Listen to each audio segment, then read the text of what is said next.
Bonjour à tous et bienvenue dans cette édition d'information. Tout de suite, le sommaire. La directrice générale des élections a présenté ce jeudi l'état d'avancement du processus électoral. Au cours d'un point de presse, elle est revenue sur la mise en place de 2 commissions clés, l'une chargée de la réception et de la validation des parrainages et l'autre dédiée à la fixation du montant de la caution et du plafonnement des dépenses de campagne pour la présidentielle prévue le 28 décembre 2025. Le 10 octobre marque la Journée mondiale de la santé mentale, une date consacrée à la sensibilisation et à l'éducation du public sur les enjeux liés à la santé mentale afin de lutter contre la stigmatisation des personnes concernées. À cette occasion, vous entendrez le coordinateur national du service d'aide aux jeunes en situation difficile face à la drogue en Guinée. C'est tout pour le sommaire.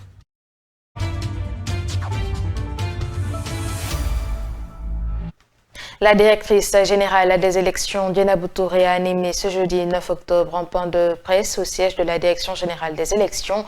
Cette rencontre avec les médias avait pour objectif de présenter l'état d'avancement du processus électoral, notamment à travers la mise en place de 2 commissions ad hoc, l'une chargée de la réception et de la validation des parrainages et l'autre de la fixation de la caution et du plafonnement des dépenses de campagne pour l'élection présidentielle prévue le 28 décembre 2025 à Germaine à Mansaré.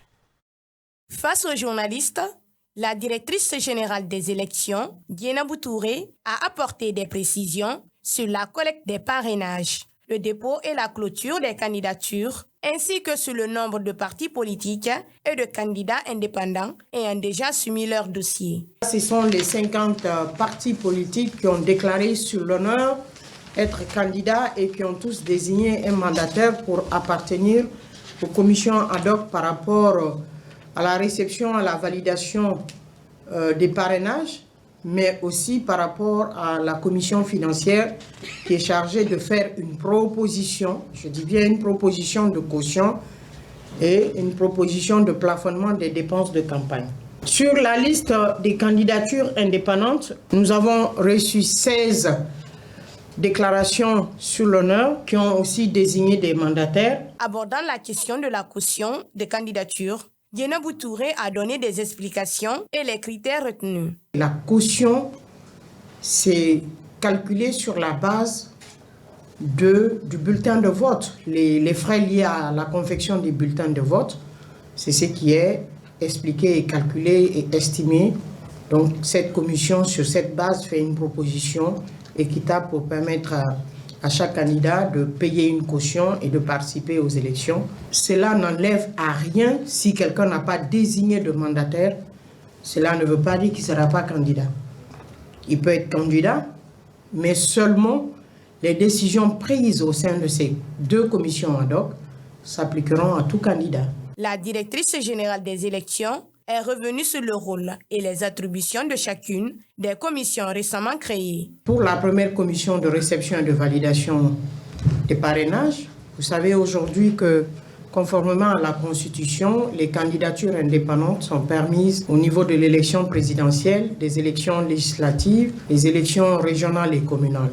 Donc habituellement, en République de Guinée, les candidatures indépendantes étaient simplement au niveau des élections communales. Donc les candidatures indépendantes aujourd'hui sont admises à tout type d'élection en République de Guinée et nous essayons de le mettre en œuvre à travers les parrainages. Et pour que ces parrainages soient reçus et validés, la loi prévoit de mettre une commission en place. Ce point de presse constitue une étape importante dans la préparation du scrutin présidentiel du 28 décembre 2025, une échéance décisive pour la vie politique guinéenne.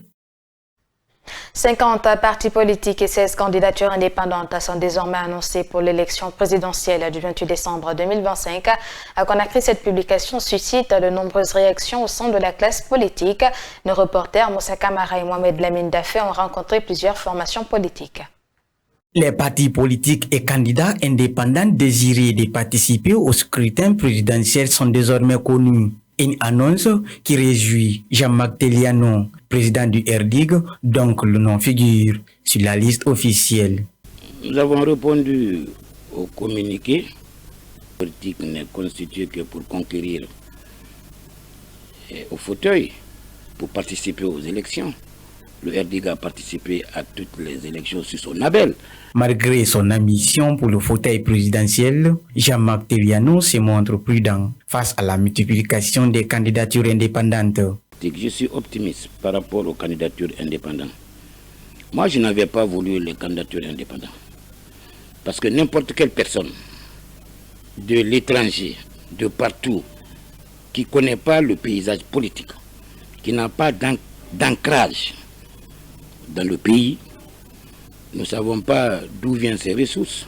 De son côté, le parti UDG n'a pas pu déposer son dossier à temps et une contrainte administrative, selon ses responsables, qui ne remet cependant pas en cause leur participation au processus électoral. Doboko Ivogui, membre du parti, s'explique. Comme vous avez vu, le communiqué était un peu laconique. C'est sorti le 7 à 22h et puis on intime à ces personnalités et aux partis politiques de déposer au plus tard le 9. Et étant donné déjà on était dans la journée du 9 et à notre niveau nous sommes pour le moment en analyse. On ne peut pas pour le moment, je ne peux pas en tant que secrétaire politique vous donner la raison réelle parce que il y a encore des réunions qui vont être organisées les jours à venir. Cette élection, de par son enjeu national, suscite déjà un véritable engouement au sein de la classe politique et de l'opinion publique.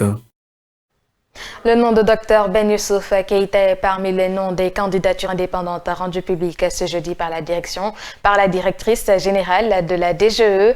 L'ancien député de la 8e législature a officiellement annoncé sa candidature ce vendredi lors d'une conférence de presse. Il a été interrogé par notre reporter Mamadou Tanoba sur le contenu du code électoral récemment promulgué et l'indépendance de la DGE. Aujourd'hui, nous venons à la direction générale des élections. Nous l'avons soutenu en toute connaissance de cause. Parce que pour nous, c'est les personnes qui sont mises à la tête des institutions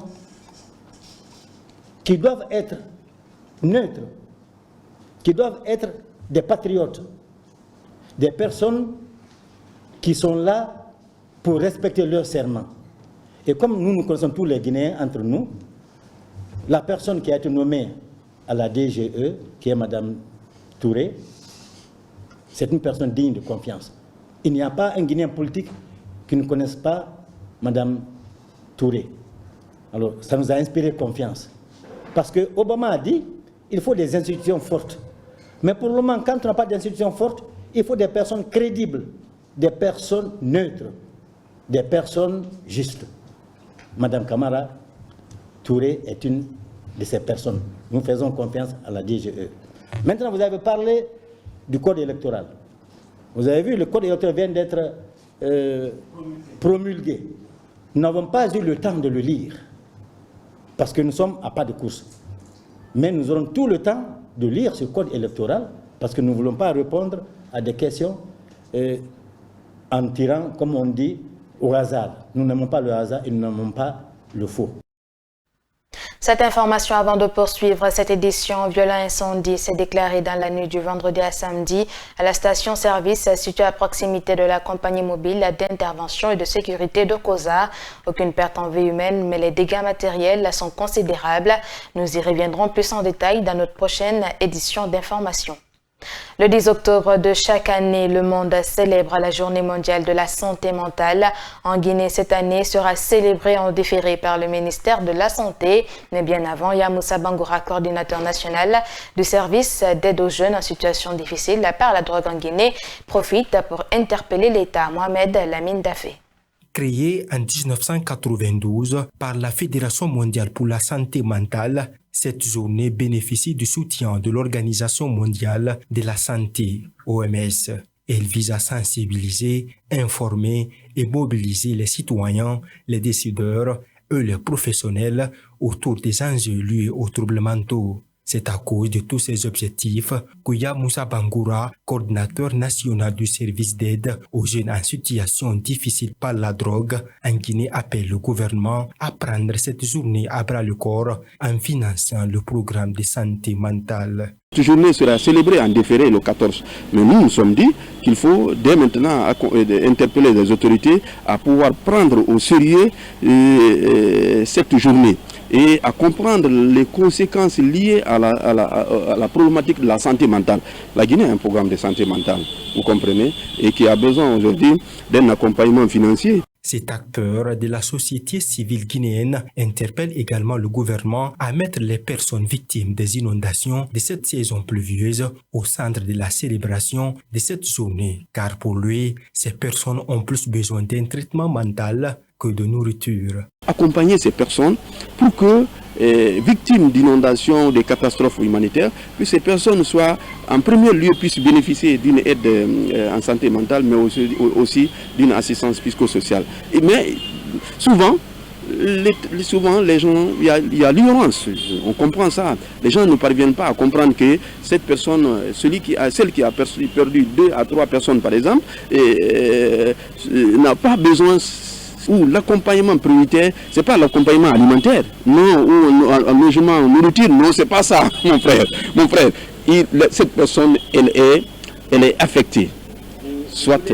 Cette journée a pour thème, cette année, accès aux services de santé mentale et fisco-sociale après les catastrophes et urgences. Et voilà, c'est tout pour cette édition d'information à tous. Merci de l'avoir regardé. Passez une agréable journée en compagnie de nos programmes. Au revoir.